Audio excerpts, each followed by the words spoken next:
بسم اللہ الرحمن الرحیم۔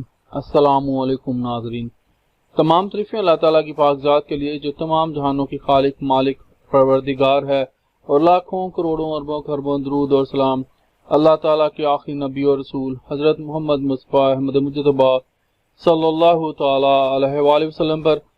ناظرین، آج کی اس ویڈیو میں ہم لوگ جو ہمارے ٹی وی اور فلم انڈسٹری کے جو مایہ ناز اداکار ہیں محمود اسلم صاحب، ان کی جو پہلی بیوی سے بیٹی ہیں جو وکیل ہیں ندا عثمان، انہوں نے پاکستان کا نام جو ہے وہ روشن کر دیا ہے۔ انہوں نے کیسے کیا ہے تو یہ جان لیتے ہیں ناظرین۔ پاکستان کی نوجوان خاتون وکیل رہنما ندا عثمان چودھری کو آسٹریلیا کے بین الاقوامی ادارے ویمن ان لا نے اکیڈیمیا کی کیٹیگری میں جسٹیشیا ایوارڈ سے نوازا ہے۔ ناظرین، ندا عثمان جنوبی ایشیا کی واحد خاتون وکیل رہنما ہیں جنہیں اس ایوارڈ کے لیے نامزد کیا گیا تھا۔ پھر انہوں نے فائنل میں جگہ بنائی اور اس کے بعد انہیں اس ایوارڈ سے نوازا گیا۔ وہ قانون کے شعبہ میں خواتین وکلاء کے لیے نئے مواقع، نمائندگی اور ترقی کے لیے کام کرتی ہیں۔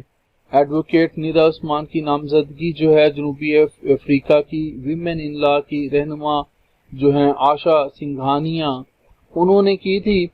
آشا سنگھانیا کا کہنا تھا کہ ندا نے بہت کم عمری میں ہی پاکستان کی خواتین اور قانون کے شعبے سے منسلک جو خواتین ہیں ان کے لیے کافی کام کیا، اور اسی وجہ سے انہیں اس ایوارڈ کے لیے جو ہے نامزد کیا گیا۔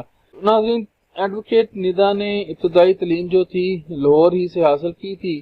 LLB آنرز اور LLM کی ڈگریاں حاصل کرنے کے بعد انہوں نے جو تھی وہ پریکٹس جو شروع کی، اور ساتھ ساتھ انہوں نے خواتین وکلاء کے مسائل حل کرنے اور ان کے لیے نئے مواقع پیدا کرنے پر جو ہے وہ کام شروع کر دیا تھا۔